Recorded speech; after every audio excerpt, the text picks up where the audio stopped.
Welcome to Kaushik স্যারের class. আজকের ভিডিওটা এইচডিএফসি ব্যাংকের ইন্টারভিউ কোশ্চেন আনসারের উপর। আমাকে অনেকেই কমেন্ট বক্সে লিখেছেন বা অনেকে মেল করছেন যে এইচডিএফসি ব্যাংকের উপর একটা ভিডিও আছে, তা সত্ত্বেও আরেকটা ভিডিও দিন যাতে ইন্টারভিউ কোশ্চেন আনসারগুলোকে কমপ্লিট বলে দেওয়া থাকবে। তো আজকে সেই সমস্ত মানুষদের জন্য যারা এইচডিএফসি ব্যাংক সম্বন্ধে ডিটেলস জানতে চান, তাদের জন্য আজকের ভিডিও। ইন্টারভিউতে কি কি কোশ্চেন আসে, কিভাবে ফেস করবেন, কি একদম এ টু জেড 10 মিনিটের ভিডিওতে বলবো। খুব ভালো করে প্রথম থেকে শেষ অবধি ভিডিওটা দেখবেন। যারা যারা প্রথমবার ইউটিউবে এসছেন বা দেখছেন, অবশ্যভাবেই আমার চ্যানেল কৌশিক স্যারের ক্লাসকে লাইক করবেন এবং সবার সাথে শেয়ার করে দেবেন। প্রথমবার ইউটিউবে আমাকে দেখলে অবশ্যভাবেই কমেন্ট বক্সে লিখে পাঠাবেন চ্যানেল কেমন লাগছে বা ইয়েতে। প্রত্যেক দিন একটা করে যদি ভিডিও দেখেন কৌশিক স্যারের ক্লাসের, তাহলে আমার মনে হয় কেরিয়ার সম্বন্ধে অনেক কিছু জানতে পারবেন। তো কথা না বাড়িয়ে ভিডিওর মূল পর্বে যাওয়ার আগে দু একটা কথা। আমি ডক্টর কৌশিক কুণ্ডু, কৌশিক স্যারের ক্লাস চ্যানেলে আজকে একবার।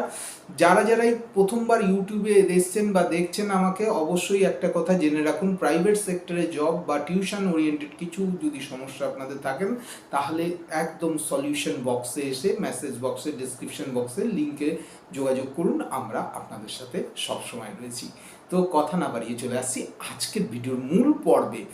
কিভাবে এইচডিএফসি ব্যাংকের ইন্টারভিউ কোশ্চেনগুলো আসছে এবং তার অ্যান্সার কী হবে, খুব ভালো করে দেখুন। ফার্স্ট যে কোশ্চেনটা আসে সেটা হচ্ছে, যে কোনো ইন্টারভিউ বোর্ডে, সেটা গভর্নমেন্ট সেক্টর হোক, প্রাইভেট সেক্টর হোক, যে কোনো ব্যাংকিং সেক্টরের ইন্টারভিউ হোক, tell me about your self.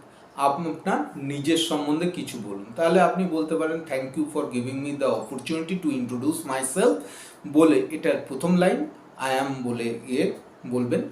My self বলে নিজের নাম বলাটা কিন্তু ভুল ইংলিশ। তারপরে আই বিলংস টু বলতে পারেন বা আই লিভ ইন বলতে পারেন, যেখান থেকে, এবং আপনার কারেন্ট স্ট্যাটাস থেকে, মানে আপনি পড়াশোনা করছেন বা আপনি এক্সপিরিয়েন্স কী আছে সেখান থেকে শুরু করে একদম আপনার কিন্তু ইন্ট্রোডাকশন ভিডিওটা বলতে হবে। দেখবেন ইন্ট্রোডাকশন ভিডিও আমার চ্যানেলে আলাদাভাবে করা আছে, সেটা দেখে নিতে পারেন। চলে আসছি সেকেন্ড কোশ্চেন, এইচডিএফসি ব্যাংকের সম্বন্ধে।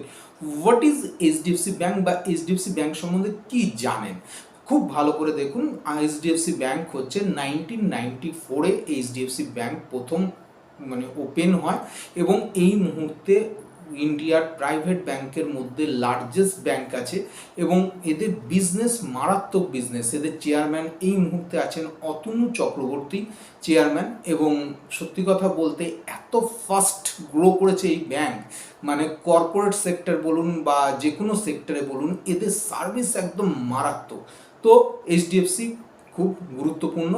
আরেকটা কোশ্চেন আসে যেটা হচ্ছে থার্ড কোশ্চেন, সেটা হচ্ছে full form of HDFC, housing development financial corporation. এটা হচ্ছে এদের পুরো নাম বা পুরো ইয়েতে।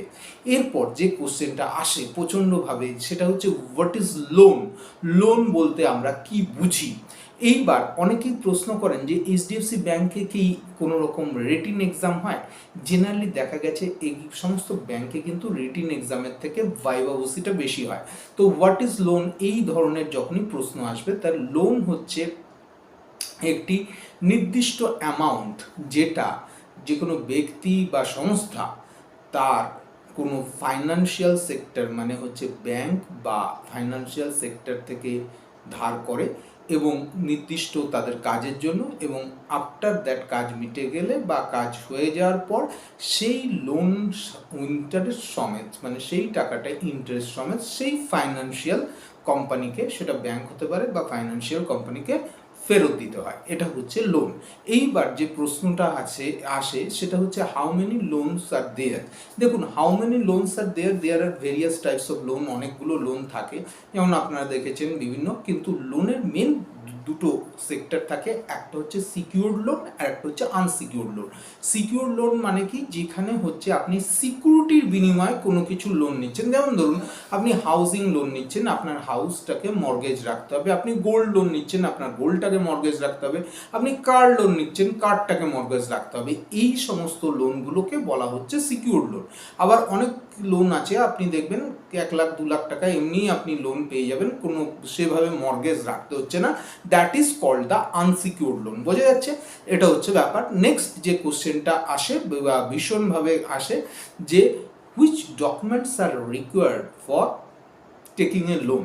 দেখুন কী কী ডকুমেন্ট লাগে, আপনার প্যান কার্ড লাগবে, এটা হচ্ছে ভীষণভাবে গুরুত্বপূর্ণ, দরকারি, যাদের নেই তাদের একদম দরকার করে নেবেন, এবং তার সাথে সাথে আপনার ভোটার আইডি এবং একটা ফটো, মানে 2 কপি ফটো, এই সমস্ত জিনিসগুলো কিন্তু ভীষণভাবে দরকার আছে। তারপর যে জিনিসটা গুরুত্বপূর্ণ বা ইম্পর্টেন্ট, ব্যাংকের একটা পাসবইয়ের জেরক্স বা ইত্যাদি ইত্যাদি জায়গা থেকে। তারপর যে কোশ্চেনটা আসে সেটা হচ্ছে হোয়াট ইজ সেলস। এইবার আপনাদের প্রশ্ন আসছেই যে লোনের সাথে ব্যাংকের সাথে সেলস কীভাবে জড়িত।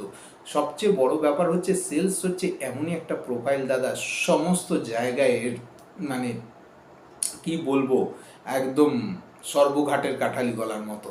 একদম সেলসের ডিফারেন্সটা, মানে সেলসের যে ডেফিনেশন সেটা হচ্ছে sales is a current cash flow which is depends on the sales volume বলা যেতে পারে, এটা হচ্ছে ব্যাপার। তারপরটা দেখুন যে কোশ্চেনটা থাকে সেটা হচ্ছে সেলস এবং মার্কেটিংয়ের মধ্যে কি ডিফারেন্স আছে। প্রথমেই মাথায় রাখবেন কাস্টমার স্যাটিসফ্যাকশন হচ্ছে মার্কেটিংয়ের মেন গোল, সেলসের সেলস ভলিউম মানে সেলসের বিক্রি কতটা হচ্ছে সেটা মেন গোল। দুটো ডেফিনেশন থাকবে। মার্কেটিংয়ের ডেফিনেশন হচ্ছে future cash flow which is depends upon customer satisfaction as well as companies benefit, এটা হচ্ছে শুধুমাত্র সেলস ভলিউমের উপর। তারপরে হচ্ছে এখানে ফোকাস অন হচ্ছে কাস্টমার স্যাটিসফ্যাকশন, ওখানে ফোকাস হচ্ছে সেলস গুরুত্বপূর্ণ। বোঝা যাচ্ছে? এটা হচ্ছে ইয়েতে। তারপরে যে কোশ্চেনটা খুব আসে, why do want to come in sales profile. সেলসেই কেন আসবেন, অন্য কোনো প্রোফাইল ব্যাক অফিসে কেন যাবেন না? তো প্রথম কথাই উত্তরে আপনাকে বলতে হবে কি সেলসে কেন আসছি, তার কারণ হচ্ছে sales is a recession free industry. Recession free industry মানেটা কি? মন্দাহীন।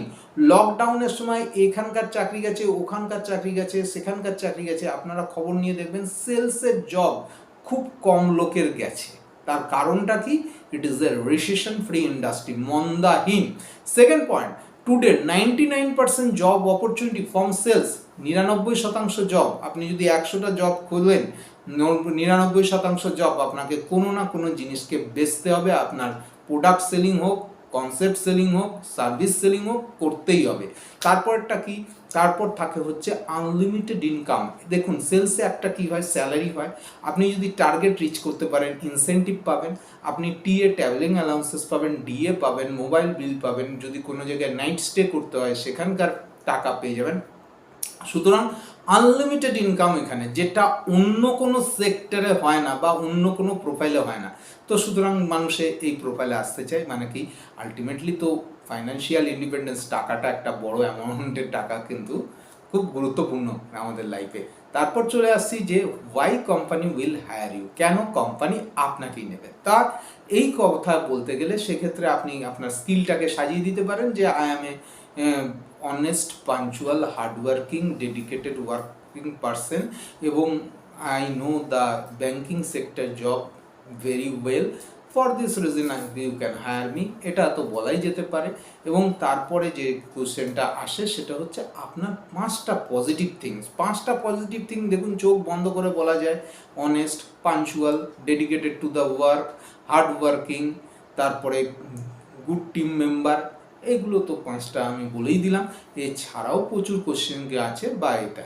এরপর তারপরে নেক্সট কোশ্চেন যেটা আসে সেটা হচ্ছে আধার, প্যান এবং ভোটার আইডি, এগুলোর মধ্যে ডিফারেন্স কী আছে। প্রথমেই বলে দিই, প্যান হচ্ছে পার্মানেন্ট অ্যাকাউন্ট নাম্বার, এটা ইনকাম ট্যাক্স ডিপার্টমেন্টের জন্য মোদি সরকার আসার পর থেকে এটা কিন্তু না থাকলে আপনি অ্যাকাউন্ট খুলতে পারবেন না, এটা হচ্ছে ব্যাপার। আধার হচ্ছে আপনার পরিচয়পত্র, বা আধারের সাহায্যেই আজকাল সমস্ত কিছু ডিটেলস হয়। এবং ভোটার কার্ড, ভোটার কার্ড কিন্তু আধারের থাকলে আপনার ভোটার কার্ড সেভাবে লাগে না। ভোটার কার্ডটা বেসিক্যালি আপনার এই যে ভোট আসছে, ভোট দেওয়ার কাজে কিন্তু ব্যবহার করা হয়। যে ক্ষেত্রে আধার কার্ড নেই সেক্ষেত্রে আপনি ভোটার কার্ডকে আপনার পরিচয়পত্র হিসাবে ইউজ করতে পারবেন। তাহলে বোঝা গেল। নেক্সট যেটা হচ্ছে full form of pan card, যেটা জিজ্ঞাসা করে সেটা হচ্ছে প্যান কার্ড হচ্ছে, বললামই আগেও, পার্মানেন্ট অ্যাকাউন্ট নাম্বার, এটা হচ্ছে ফুল ফর্ম, এটা হচ্ছে ব্যাপার।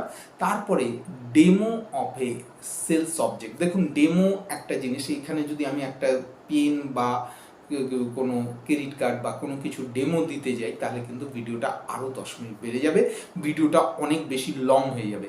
তো সেটার ক্ষেত্রে আমি বলবো আমার চ্যানেল কৌশিক স্যারের ক্লাসে প্রচুর ডেমো ভিডিও রয়েছে যে how to sell a pen. ওই ভিডিও আপনারা যদি দেখে নেন, আমি ডেসক্রিপশন বক্সে লিঙ্ক দিয়ে দেবো, তাতে আপনাদের পক্ষে সুবিধা হবে যে ভিডিওটা দেখে নিতে পারেন বা প্লে লিস্টে গিয়েও আপনারা দেখতে পারেন।